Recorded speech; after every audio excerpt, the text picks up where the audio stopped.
자금 시장 경색 우려가 커지자 정부가 50조 원 이상의 유동성 공급 프로그램을 가동하기로 했습니다. 어제 금융경제 수장들이 모여서 비상 거시경제 금융회의를 열고 이런 내용의 시장 안정 방안을 논의했는데요. 자세한 이야기 나눠보겠습니다. 이효섭 자본시장연구원 선임연구위원 전화 연결됐습니다. 안녕하십니까? 예, 안녕하십니까? 네. 지금 급격한 기준금리 인상 그리고 강원도 레고랜드의 채무불이행 사태 때문에 정부가 어제 긴급 비상회의를 열었습니다. 돈맥 경화를 풀겠다 이렇게 표현을 하던데요. 지금 시중에 정부가 돈을 좀 풀겠다 이런 뜻인 거죠? 예, 맞습니다. 시중이라는 표현이 사실은 그 당장 부동산 사업을 수행하는 건설회사, 그리고 부동산 사업 등의 돈을 빌려준 금융회사가 현금이 부족해서요. 이 부동산 사업을 수행하는 건설회사와 금융회사를 대상으로 정부가 이제 돈을 유동성을 공급하는 것으로 이해할 수가 있습니다. 근데 지금 이 상황의 도화선이 된 게 이른바 레고랜드 사태인데요. 레고랜드 예. 사태가 어떤 사건인지 정리를 좀 간단히 해주신다면요. 예, 레고랜드는 미국 샌디에고 등에서 유명한 어린이 테마파크입니다. 2011년도에 강원도와 그리고 영국의 그 엔터테인먼트 업체가 투자 합의를 해서 한국에 이제 유치하기로 결정을 해서 드디어 올해 5월 5일 어린이날에 개장을 했습니다.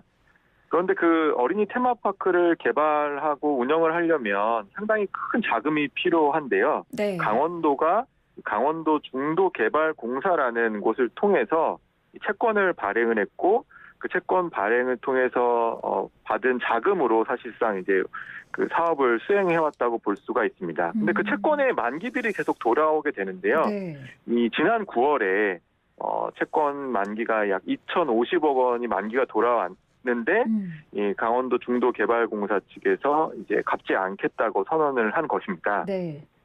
그래서 당시 급격한 여전히 지금도 물가 인상에 따라서 원자재 값이 올라가고 있고 또 금리 인상 여파로 전국의 부동산 관련 사업장들이 사실 제대로 돌아가지 않는다라는 우려가 커진 상황에서 지자체, 사실상 정부의 수준에 속하는 그런 곳이 이제 부도를 내면서 채권 시장이랑 단기 자금 시장 전반적으로 경색 상황까지 이어졌습니다. 그러니까 투자자들은 강원도가 보증을 해서 그럼 안전하겠구나라고 생각을 하고 채권을 샀는데 지금 예. 강원도 지자체가 보증을 한 그 국고채가 부도가 나면서 투자자 입장에서는 일반 회사가 발행한 채권은 더더욱 믿을 수가 없게 된 상황인 거죠. 맞습니다. 예, 심지어 강원도마저 지자체가 보증한 채권마저 부도가 나는 상황에서 네. 일반 금융회사 아니면 더 위험한 부동산 PF를 기초로 한 이런 금융상품들에 과연 투자하겠느냐.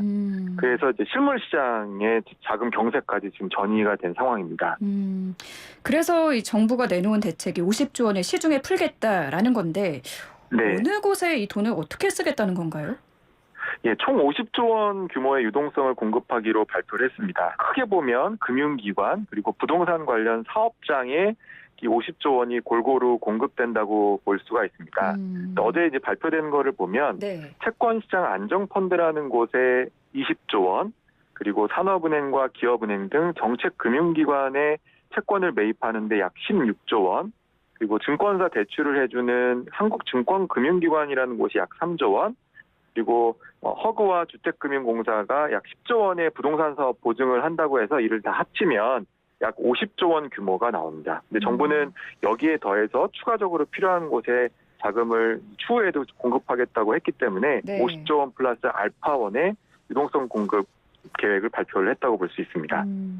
그러니까 정부가 급하게 자금 수혈에 나선 건데 돈맥 네. 경화가 나아질까요? 자금 시장 위기가 해소될 것으로 전망을 하시는지요?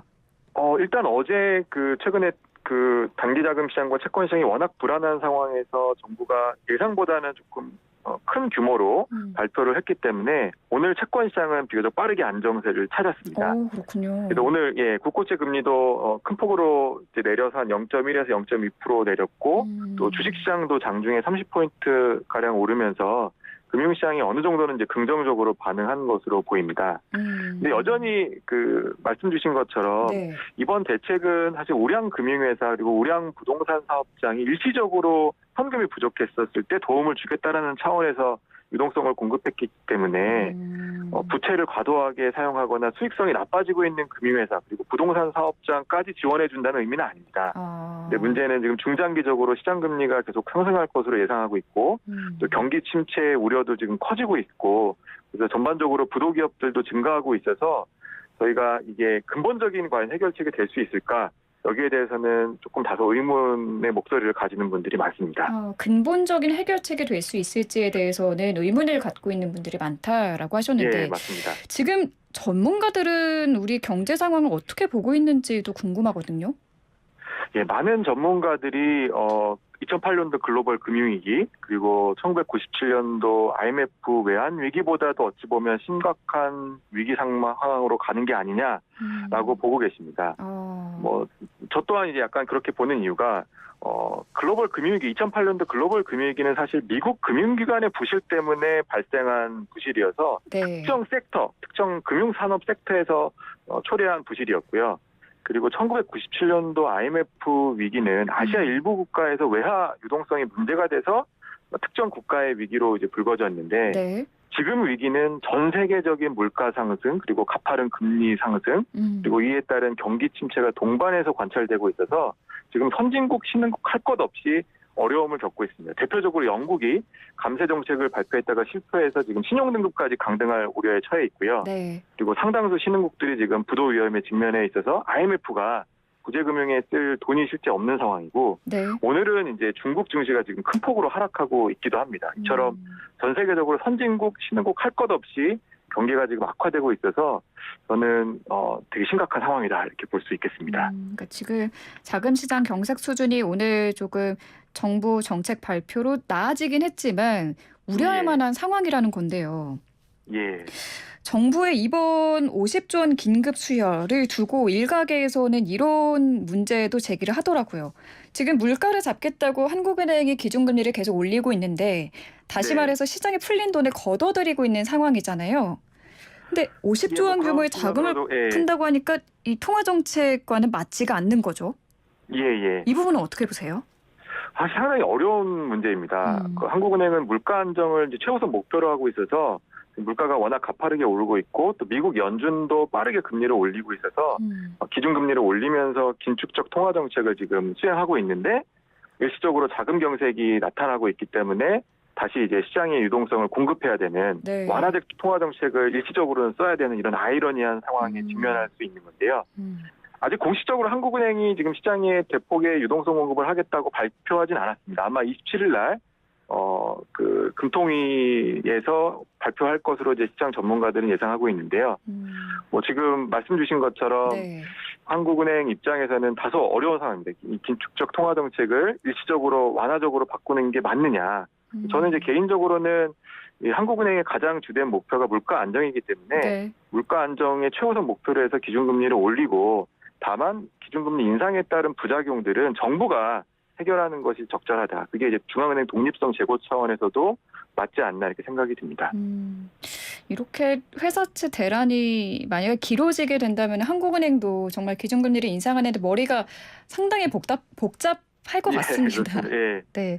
또 인상에 제동이 걸릴 수도 있다라는 이야기도 나오는데 예. 11월 27일이었나요? 금통위가? 네네. 지켜봐야 할 것 10월, 같습니다. 이번 달 27일 날 이번 주죠. 이번 주에 이번 주네요. 기준금리를 발표하지는 않을 텐데요. 아마 이제 비통방 금통위 임시 금통위원회를 개최한다고 지금 계획이 나와 있기 때문에 네. 그때 아마 시장의 유동성 공급 대책이 나오지 않을까라고 시장의 전문가들은 기대를 하고 있는 상황이긴 합니다. 근데 어쨌든 지금 이번에 레고랜드 사태로 채권 시장의 신뢰가 깨진 상황이었잖아요. 네네. 이게 회복이 될까요? 만약에 저라면은 불안해서 앞으로 채권은 못할 것 같거든요. 예. 근데 오늘 이제 어제 다행히 정부가 지자체가 보증을 충실히 수행하겠다라고 밝혔고 그리고 50조 원 플러스 알파의 유동성 공급 계획을 밝혔기 때문에 단기적으로는 어느 정도 채권 시장과 이 자금 시장에서 이런 신용 문제는 조금 완화될 것으로 기대를 하고 있습니다.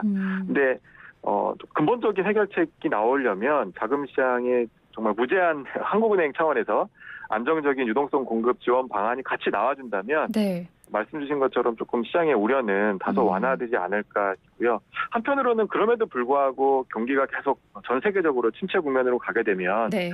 뭐 어쩔 수 없는 상황으로까지 이어지지 않을까 이런 또 견해도 생각을 해봅니다. 알겠습니다. 지금 둔촌주공 아파트 같은 경우에는 사업비를 구하기 힘들게 돼서 건설사들이 대출금 7천억 원을 나눠내야 할 처지에 놓였다고 하는데 예, 맞습니다. 예. 지금 부동산 현장에서 이런 일들이 많나요? 예, 지금 그 뭐 레고랜드 사태 사실 전부터 네. 중소형 건설사들의 이제 부도 사건들이 꾸준히 이제 관찰되고 있는데요.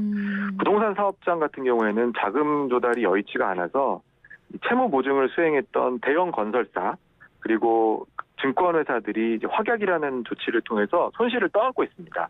근데 대형 건설사가 이런 부동산 사업장의 손실을 떠안는 것도 어느 정도 한계가 있기 때문에 뭐 이게 이제 계속해서 그 사업장들의 뭐 부도나 이런 것들이 이어진다면 이 뭐 건설사 부도까지도 이어질 수가 있는 그런 상황이고요.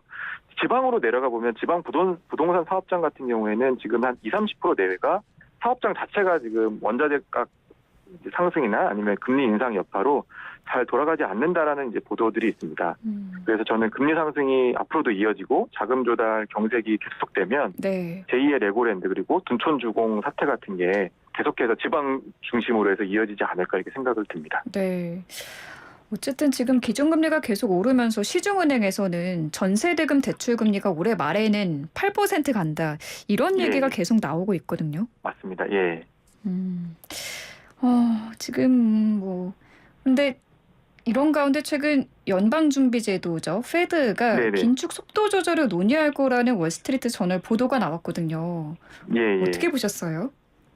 예, 저도 지난 주말에 이제 그 미국 쪽에서 페드가 긴축 속도를 조금 늦출 수 있다라는 기대감이 나왔습니다. 그래서 주말에 미국 국채 금리도 다소 하락을 했는데요. 근데 이제 물가 상승이 계속되고 또 임금 상승 추세가 지속된다면 미국 페드도 거기도 최우선 목표가 물가 안정이기 때문에 네. 기준금리를 조금은 속도를 늦추더라도 올릴 수밖에 없지 않겠느냐.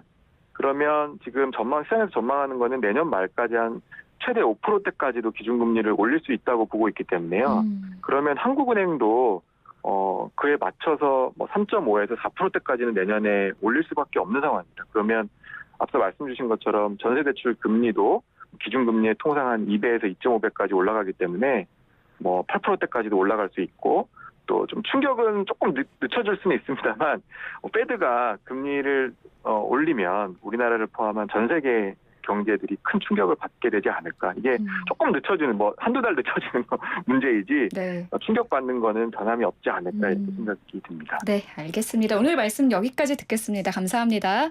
네, 감사합니다. 네, 지금까지 이효섭 자본시장연구원 선임연구위원과 함께했습니다.